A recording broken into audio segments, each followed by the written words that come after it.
Hello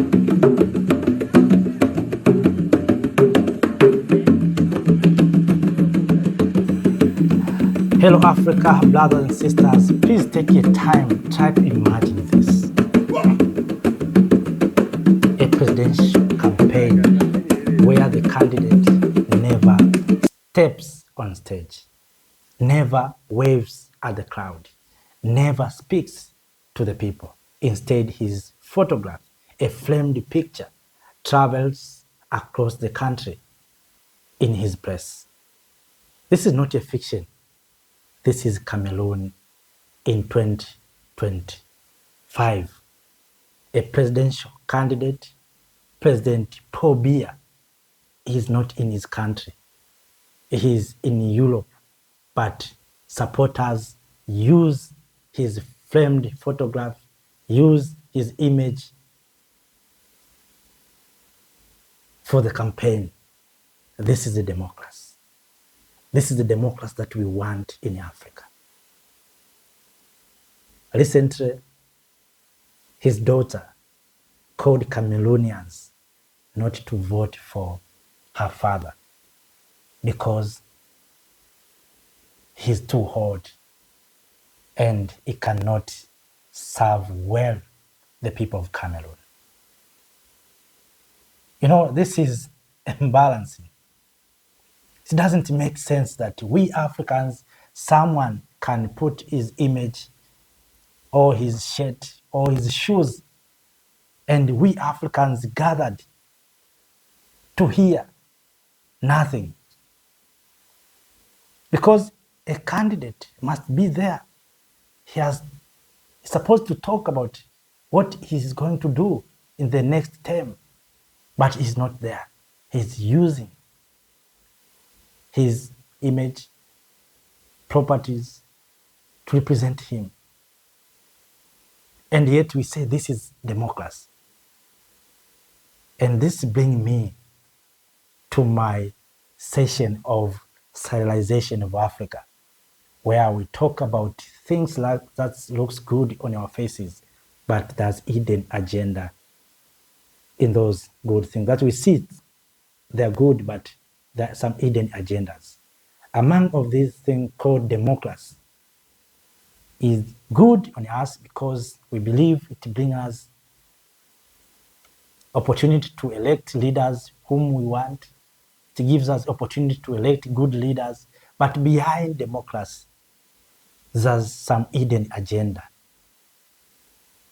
to take control of some people. You know, even if President Biya will not be there, I'm sure he will win the election. You know why? You may ask me why. It's because Paul Biya is serving the interest of France in Cameroon.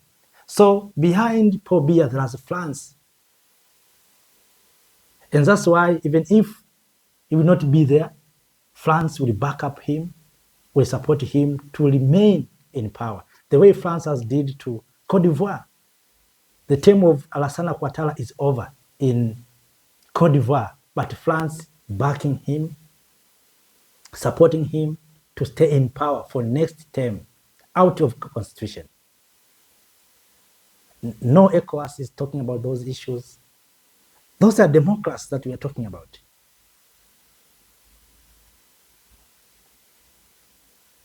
So, my dear lovely family, brothers and sisters, let us dive deep into this issue. You know, when colonizers sat in Berlin, 1884 to 1885, they divided Africa physically, but they didn't stop there. They went far to divide Africa mentally. They knew that one day Africans will wake up and demand freedom. But for them to continue controlling Africans, they introduced something called democracy. Within democracy, there's something called multipartism. Multipartism has something called ideology. They installed democracy in our countries through multipartism, and divide Africans ideologically. So physically, we are already divided. We are divided into these countries, these territories, whom we call Kenya, Uganda, Cote d'Ivoire, Nigeria, Algeria. Those are physical division. But the mental division or spiritual division, they came to ideology, where they introduced multipartism, where people are thinking different. So they divided Africans. So democracy is another tool that is being used to divide Africans. It is not a physical division, maybe like we see in borders that we have. They divide us ideologically. They introduce political parties and they support these political parties. That's why you see President Paul Biya still in power. For more than 4 decades, Paul Biya is in power. And right now, he's not campaigning for anything. He's in hospital sleeping, getting treatment, but his photo is being used. This is the Africa that we have. This is the democracy that we are talking about. When leaders, young leaders like Traore came to power and said, we are no longer a democratic country. Some said, you know, these soldiers, they have appetite to stay in power. No. Democracy is good, is fine, giving us good leaders. We choose and elect leaders whom we want. But behind democracy, there are some hidden agendas to take control of Africans, to silence Africans. Through democracy, people are being divided. They put leaders who are saving the interest. That's over. So if you think democracy is coming to bring food on the table, you are lying yourself, brothers and sisters.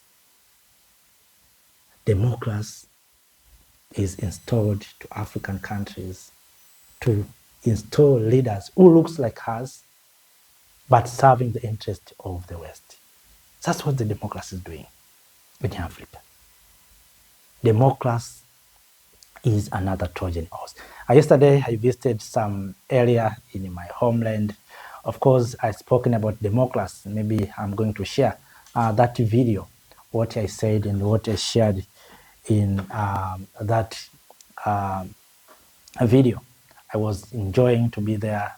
So nice, so beautiful place. So here is what I said. Hello, Africa, my dear lovely family, brothers and sisters. Welcome back to Make Africa Great. I'm very happy to be with you in this session of Sahelization of Africa. Sahelization of Africa means induction of revolutions from Sahel to other African nations. So in this session, we are going to talk about something called democracy. In this episode, we are going to talk about democracy. I want to ask you one thing. You know that Burkina Faso has announced that Burkina Faso is no longer a democratic country, is a revolutionary country. Do you know that? The same to Mali and Niger. These countries have announced they are not democratic countries. You know why? When colonizers sat in Berlin 1884 to 1885, they sit down and strategize how they can divide Africa and make sure that Africans will not speak with one voice. And that's what they did. But they went too far. When America and this Western power seen that already Africa is divided, they went too far. Inside those countries, we are divided as a continent. So now they went far into a country to divide a country. They introduced something called democracy. And through democracy, they came with the idea of multipartism. Multipartism is a tool under the umbrella of democracy that is dividing people within a country. So within a country, we are divided in a continent as nations. Also, we are also divided within a country through political parties. And these political parties are being engineered to create leaders whom these colonizers they want. If they want someone, they support him or her to create a political party or his or her political party, because they know that if they support maybe someone, that person or that leader, when he or she become a president, he or she will serve the interests of those who support them. And that's what they are doing right now in the continent of Africa. So we are calling Africans, other nations, to follow the same suit what happening to Mali, Niger, and Burkina Faso. I don't mean that we have to abolish democracy. We need democracy that is reflecting our culture, our people. This Western democracy has failed, my dear lovely family. Look what is happening to country called democratic by the name Democratic Republic of Congo. Where is democracy in Democratic Republic of Congo? It's a democratic country, but look at the lives of Congolese. Look at the resources of Congolese, the way resources are being stolen from the people. But it is a democratic country. Look at countries such as Korea, China. China is not a democratic country.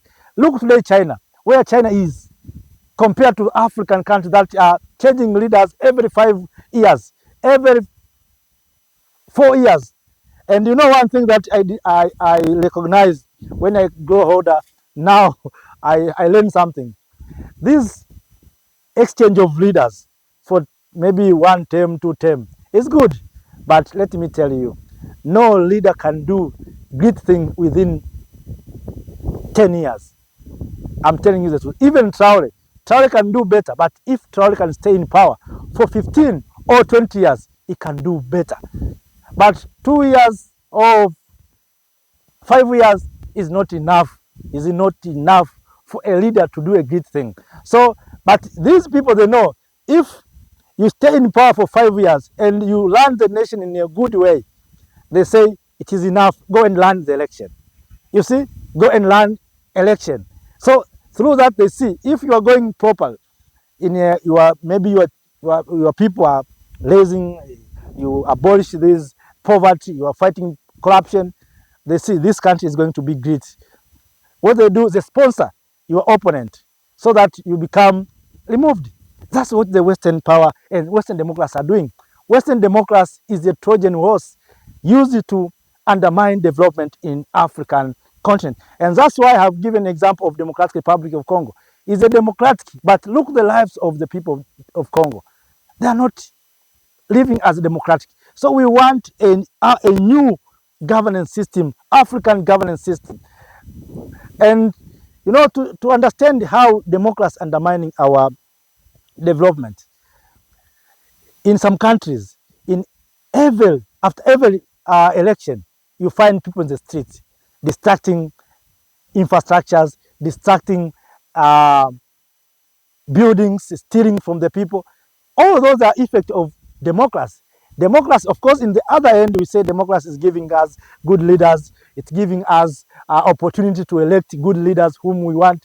But let me tell you, these political parties, many of them are being sponsored by the West. So you think that's the leader that we want. I want to give you an example. All of us, we were happy with President Ruto. When President Ruto came to power, the president of Kenya, all of us, we say this is a new generation of leadership. He's spoken very well during when he addressed the Pan-African Parliament. He said we are no longer going to be summoned as a children or as a school bus students. But what next after that speech? Ruto was silent. What you want to say is not okay. Today, Kenyans are not happy with Ruto. But it started very well. He came with good ideas. But because of politics, this democracy is a Trojan horse to Africans. Western democracy is not okay. So we need our own democracy. We need African democracy that can provide services to the people. You know what the Americans, what the Europeans are telling us is working for them, not working for Africans. And that's why leaders in Sahel, they have said, no, we are no longer going to move with Western democracy. We are going to have our own democracy. Right now, there's no politics in Mali. There's no politics in Niger. No politics in Burkina. People are busy building their nations. That's what we want. We are not consuming politics. You know, sometimes when you tell Africans those kind of words, they say, you know, politicians are those who are deciding. Don't say like that. My dear lovely family, China is not a democratic country. But today, all of us, even my watch here, was made from China. Maybe even my t-shirt, made from China. Almost everything, even my camera, made from China. You see, they are not democratic, but they know what they want. We Africans, we think that democracy will change everything. But this democracy is a Trojan horse and tools used to divide Africans so that Africans cannot speak with one voice. Right now, you see, when you hear in parliaments, in many African parliaments, you find a politician contesting about resources. Some are defending colonizers, some are defending citizens. But those who are defending colonizers are those who are so powerful. And that's the reality. So I'm sharing this for you, my dear lovely family, brothers and sisters, to understand and to know the reality that democracy is good in your faces, but in reality, democracy is not okay. It's a Trojan horse.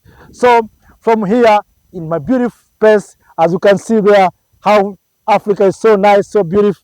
I'm here to share these things in our episode of democracy, where democracy is good, but also is a Trojan horse. Yes, welcome back. Those are what I shared concerning about democracy and how people are using democracy sometimes to undermine development of Africa and to put leaders whom are serving their interest. So, my dear lovely family, brothers and sisters, if you have something to share with us, please do so through the comment section. We are in continuation of Sahelization of Africa, where we discuss and we are awakening each other and exposing things that looks good on your faces, but behind of those things there are also hidden agendas. So we are trying to awakening Africans so that all of us we can have a clear picture. We want democracy. We are not against democracy, but we need to be vigilant with these things, multipartism and other stuffs that are coming with democracy. These sometimes they came with conditions and forcing us to fall their things, but we need to be vigilant. We want democracy, but democracy to be applied in African ways, not the democracy franchised in Paris or in London or in Washington. We want our own democracy that is working for the interest of majority. I have given an example of Cameroon.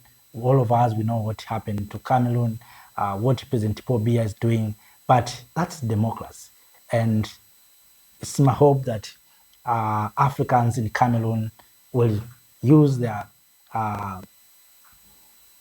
democratic rights to elect a leader whom they want. So, my dear lovely family, after that, I have no more to share. Thank you for watching. Thank you for being with me in this movement of making Africa great, where we come together as Africans and share our thought, finding best solutions for our challenges. For after that, I have no more to share. Thank you. Have a nice time. See you next time. Thank you. Thank you, Africa, Mama Africa. Oh, yeah. You make Africa great. Thank you, Africa. Thank you, Africa.